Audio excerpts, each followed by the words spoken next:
Hello, and welcome to your notes on evaluating functions and a little bit about increasing and decreasing functions, and we'll also get into continuity today.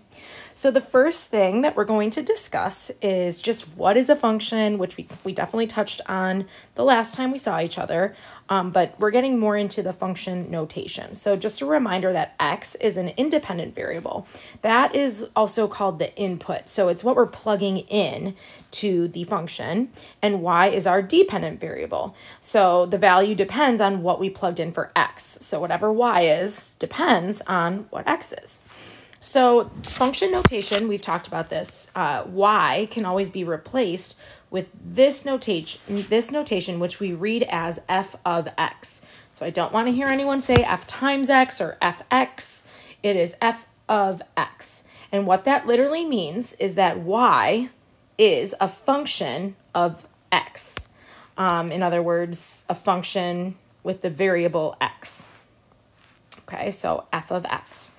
So if I ever said rewrite something in function notation, then you would just get y by itself, and then you would replace the y with the f of x notation, which we're going to do in a minute.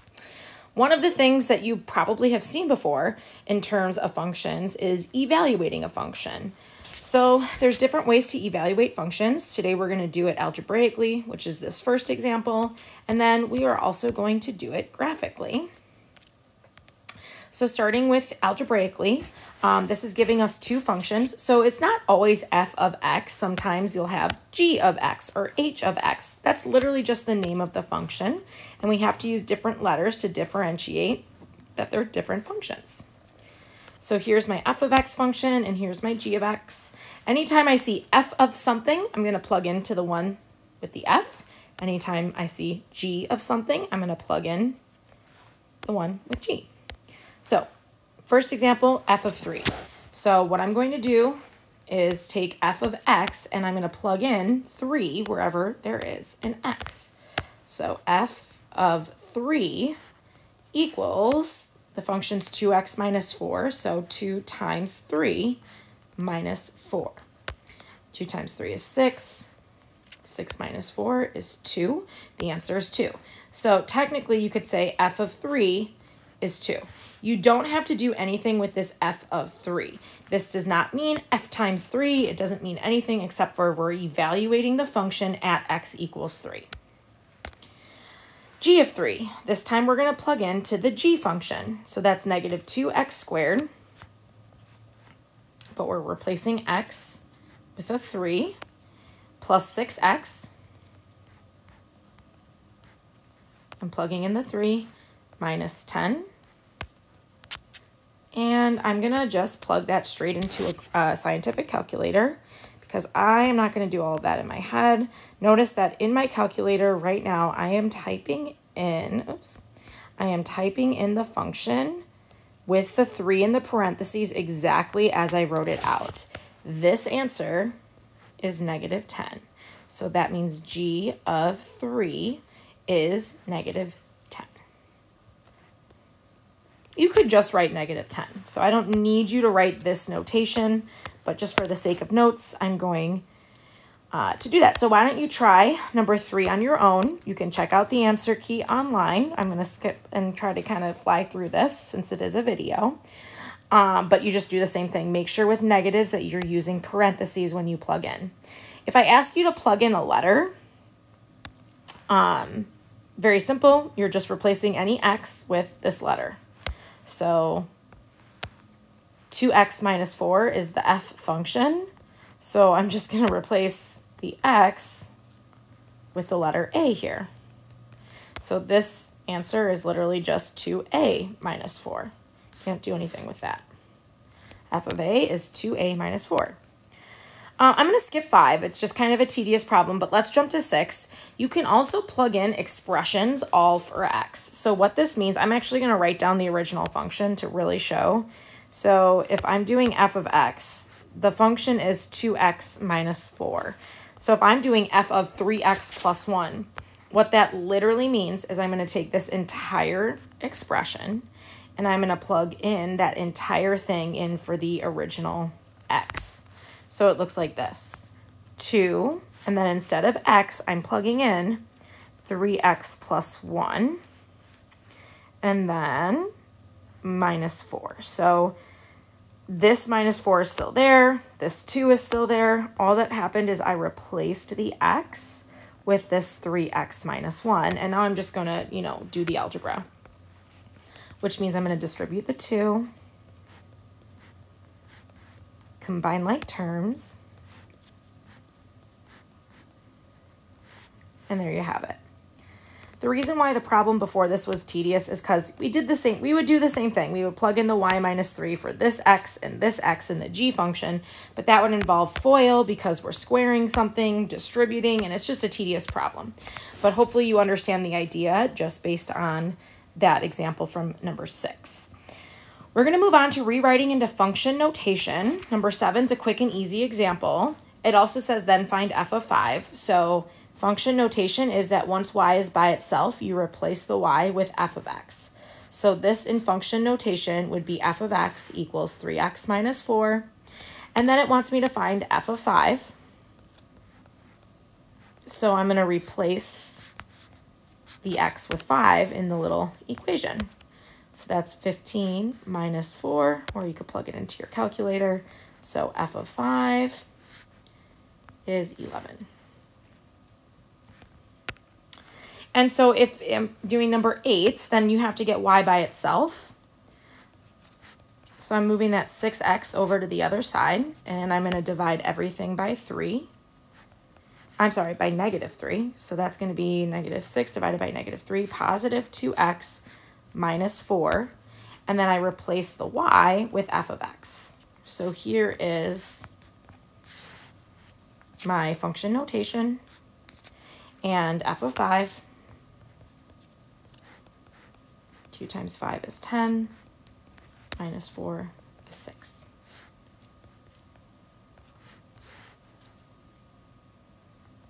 Beautiful. All right. So that is kind of the gist of function notation, that f of x, evaluating a function by plugging in. It's just substitution is really all it is with that new notation, and then rewriting something into function form.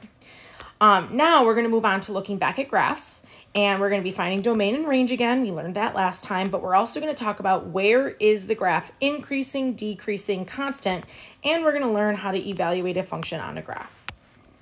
So, increasing, when you read a graph, I need you guys to understand, when you read a graph, you're going to read it from left to right. So if the graph looks like it's going up in this direction, from the left to the right, then it is increasing. If it looks like it's going down from the left to the right, then it is decreasing. And I want you guys to be aware that even though this arrow that I just drew right here is pointed up, this is technically decreasing, because even though the arrow is going up, from the left, the function's actually going down. So decreasing and even increasing, you could have a function that looks like this. This green arrow is actually increasing. The arrow is pointed down, but from the left, it's going up. So be really careful when you're determining increasing and decreasing. Constant is a horizontal line. So anytime a function is like perfectly horizontal, we call that a constant rate of change. So it's not increasing, nor is it decreasing. It's just staying the same. When we identify where the function is increasing or decreasing, we must list the values of the domain. What this means is that we will be using x values. You cannot use y values, which is weird because when things are going up, sometimes we want to use the y value. So you are going to use interval notation, and you are going to use the x values when you're writing your answers. In mathematics, when you use interval notation, 99% of the time you're using x values for that. The only time you're not using x values while doing interval notation is if you're writing the range of the function. And then we're also going to get into continuity. So I've talked about this a little bit, but a function is continuous if there's no break in the graph at all, no jump, no nothing. So like this first graph is continuous because if I trace it, there's no break in the graph, whereas this one down here is certainly not continuous because there is a jump right there. I could not actually trace over this whole thing without lifting my pen. All right, let's do this first graph. Let's do domain and range. We talked about this the last time we were together.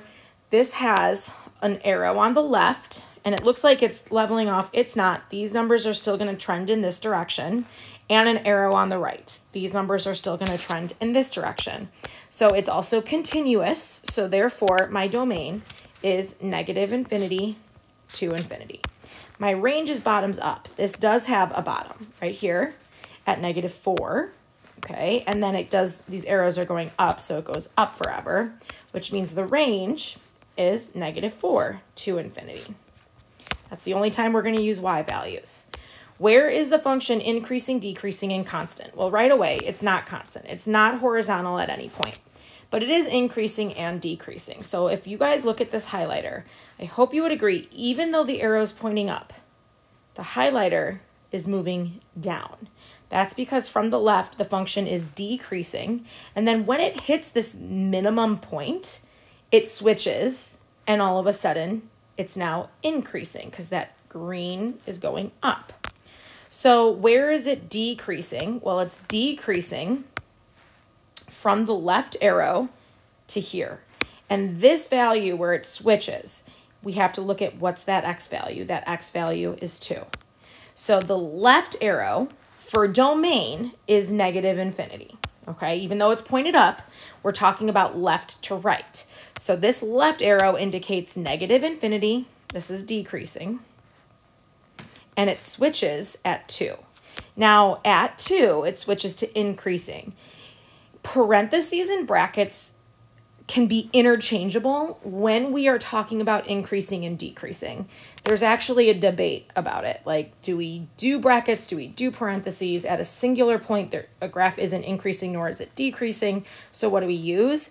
My advice is just to stay consistent with domain and range. So if it's a filled in circle, use a bracket, but I don't care. In increasing and decreasing, I am not grading parentheses or brackets. I'm literally just looking for negative infinity to 2. You need to put some sort of thing. It needs to be a parenthesis or a bracket. Don't leave it open, but I don't care what it is, as long as you have those two things. Increasing. At 2, it switches, and now we're going up.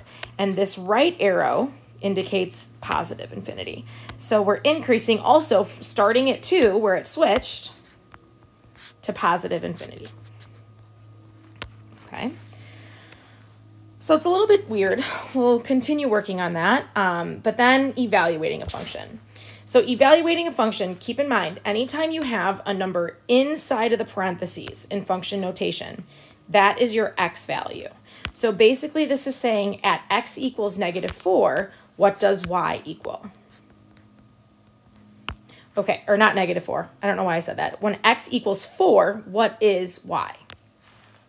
I feel like I said that weird, but I already can't remember what I said. Okay, so at x equals 4, the function is like literally right here on the x-axis, and at this point, the y value is 0. Like this point is 4, 0. So when x is 4, y is 0. Okay, when x is 2, what is y? I'm going to erase some things so it's not as clogged. Okay, here we go. When x is 2, that's here. The function is right here when x is 2.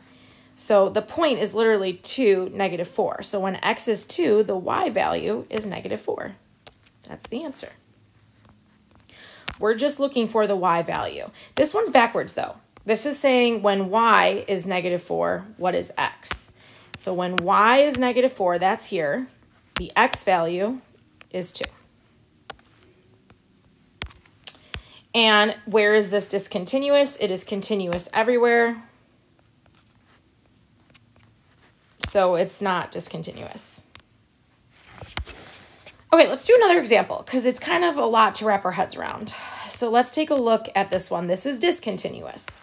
So right away we can maybe, I actually don't want to say continuous on the interval. I'm not going to ask that. I'm going to ask you, where is it discontinuous? All right.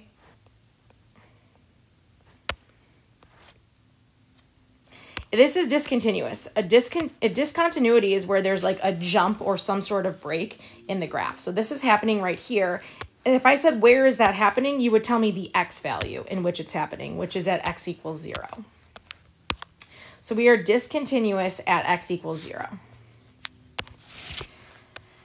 All right, let's go back to the beginning. Domain and range is hard for discontinuous graphs. We really have to think about this, okay? So the domain is all the possible x values. This left arrow indicates that the domain goes forever to the left, so that's negative infinity. But then we have to check what's happening at this jump. Right now I see an open circle and a closed circle. As long as one of those circles, okay, at the same point is closed, then you don't have to break up the domain because basically there's an x value for this line up until this open circle. But at that open circle, there's a new x value. It jumped up. But there was never not an x value. It always stayed that there was something present, and then it stops here at 8. So this domain is negative infinity till 8. The domain, you don't have to indicate that there was a break. That's what we indicate with the discontinuity thing down here. The range is, again, kind of hard. Think about how low does this go? It goes down to -6. This arrow indicates it goes up forever. Yes, there is also this random chunk, but as long as we're saying like the function exists somewhere from -6 all the way up, then we're covering this chunk. So it doesn't really matter. This range is -6 to infinity. And if you're wondering why I put a parenthesis on the -6, it's because it's literally an open circle. So we're not including -6. Let's talk about increasing, decreasing, and constant. From the left, this is going down. Yep, the arrow's pointed up, but the function's going down. So that is the left arrow indicates a negative infinity. Even though it's pointing up, we're talking about domain values. So this is going to continue going left, which is all the way to negative infinity. So negative infinity up until this point. The x value here is 0. So many people are going to want to say -6, but it's, sorry, I had an interruption. What time is it? Oh, God. Okay. I just found out my 3-year-old's asleep. It's only 5 o'clock, so we're screwed. Anyway, people are going to want to say it's decreasing down to -6, but that's a y value. So it's decreasing from negative infinity till 0.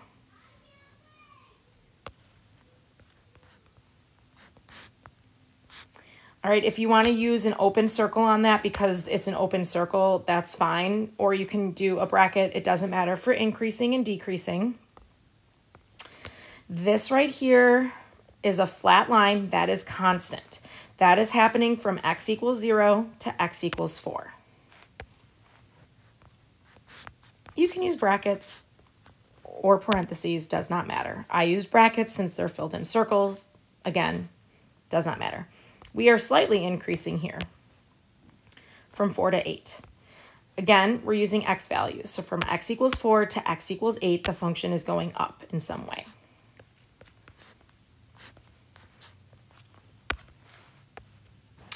Let's evaluate. So f of -4 at x equals -4. Here's the graph. Here's the point. At -4, the y value is -2. F of 0. Ooh, this one's weird because there's 2 circles on 0. The open one is an open circle. It actually does not exist. So whenever you have this double point situation, the filled in circle is the correct answer. So at f of 0, there's a filled in circle at -2 for y. That's your answer. F of 8 is 0. Okay. The point here is literally 8, 0. So the y value is 0. And f of 12 does not exist because the function ends at x equals 8. DNE stands for does not exist. Or you can just say no solution. When, oh, this one's an interesting one. When y is 0, what is x? There's 2 answers. When y is 0, I'm drawing a red line there. Where does the function, like where does that red line touch the function? In 2 spots, at 8 and at -6. So you can have two answers. You cannot have two answers for like when it's the X value we're looking for, but if it's Y, you can have two answers. So that is the second example. If you want to pause, I know I went through it quickly. If you want to pause and go back or replay any of my explanation, you can. I'm going to quickly go through the last one. I know it's a lot, but this is difficult. And so you might need to hear me explain it again, one more time, and so on. All right, let's start with domain and range, which is hard with these broken up functions. This function is discontinuous in two spots, here at x equals 0 and here at x equals 4. So it's discontinuous at x equals 0 and 4. So we have to ask ourselves, is the domain ever broken? Well, as long as there's a jump with one filled in circle, we do not have to break up our domain. Let me give you an example of where you would have to break up your domain, just because I'm not there to explain it. If this circle was an open circle, then at the point x equals 0, there is literally not an actual value for x because there's two open circles. So the function does not exist at x equals 0. It would be negative infinity to 0. There's no function at 0, but then it would start up again at 0, and this one, it exists at 4, so then it would go till 10. So we would have to break up the domain like this, because at that 0, there was no point. That didn't happen. There was a point there. So at the first break, there's still a point, so I don't have to break up my domain. And same thing with this one. So my domain goes from the left arrow all the way till 10. So left arrow is negative infinity to 10 with a bracket. The range is weird. It starts at this -4, but it's not going up. It's just at -4. And then there's nothing. There's literally no point that has a Y value in between -4 and 0. So we need to break up the range. There's a couple different ways we can write it. You can either do a bracket with just a -4. Since it's just a value, you could do the curly brace with a -4. And then the actual rest of the range starts here at 0 and it goes up forever, including this chunk. So the rest of it is going to be 0 to infinity. And since there's two pieces, we could throw a union sign in there. So that was a pretty difficult range. Increasing, decreasing, constant.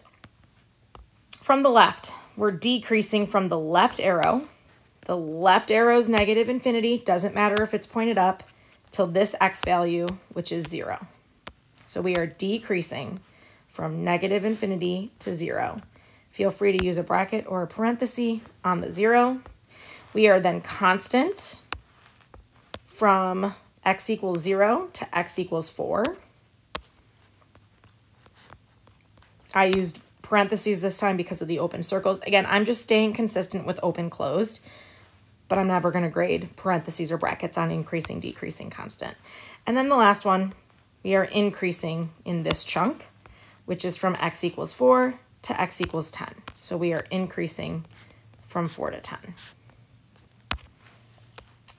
And now let's evaluate. So at f of 0, there was a jump there. We take the filled in value, which is y equals 0. At 4, there was a jump. We take the filled in circle. That's at 4. F of 8, at x equals 8, the y value is 8. And f of 3.78, 3.78 is roughly right here. We're on that flat line. The y value is -4. And then we said it was discontinuous at 0 and 4. Wow. So that's a lot of stuff. Okay. Let's take a look quick at your homework. That's it though. Increasing, decreasing, constant, function notation. The homework is worksheet 3. Let's take a look. Worksheet 3.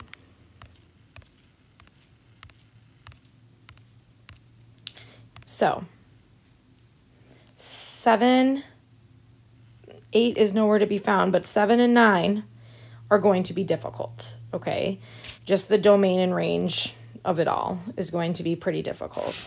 I'll give you the answer for the domain on number 9. Let's see if you can follow this. We've got a left arrow. That's negative infinity. Here, there is a hole. There is no other point anywhere else. We need to break the domain. The domain stops at 1. Then it starts again. But then it stops again at 5 because neither of these are filled in. So no x value actually exists at x equals 5, which means there's a break in the domain. However, at 8, there's no break in the domain because one of those circles is filled in. So here's how I would write that domain. Ready? Negative infinity to 1. The 1 is a parenthesis because that's an open circle. Then it goes from 1 to 5. Parentheses, because those are open circles. Then it starts again at 5, goes to 8, but when we get to 8, it jumps, so I don't have to break that up. So it starts at 5 and it ends with this open circle at 10.